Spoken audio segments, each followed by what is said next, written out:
爹哋咧對呢個做部位食療咧就好有心得㗎。你幫我哋介紹下。哦，好嘅。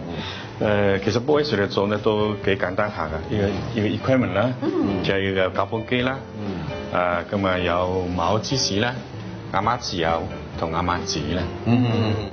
平時茅屋芝士同開咗蓋嘅亞麻籽油要放入雪櫃，做部位食療要用低速嘅攪拌機，有4個刀葉嘅用嚟攪拌茅屋芝士，3個刀葉嘅就用嚟打碎亞麻籽。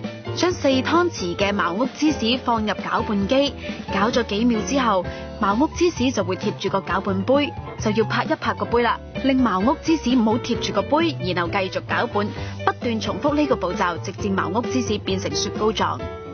茅屋芝士咧就唔怕氧化嘅，所以譬如有啲朋友佢話我將幾罌茅屋芝士我一次過打爛晒佢，擺喺雪櫃慢慢分幾日響，總唔知響佢過期之前食晒佢得唔得啊？得嘅，其實都得嘅，其實得嘅嚇。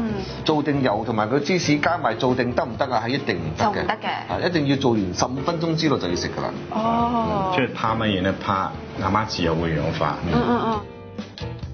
跟住將2湯匙亞麻籽油加入攪拌成雪糕狀嘅茅屋芝士內。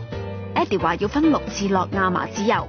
首先第一次落1/3湯匙嘅亞麻籽油，就用筷子攪拌60至70下。同樣步驟如此類推，直至最後一次嘅時候，就要用筷子攪300至到400下，徹底混合亞麻籽油同茅屋芝士就叫完成。打300-400下，不過其實飲一小杯都幾多功夫㗎喎。因為你而家知道做緊，你而家唔係做一個普通嘅冰淇淋啊，你做緊一樣嘢，嗰樣食係有病醫病，係冇病咧就保命，有病咧就救命啊！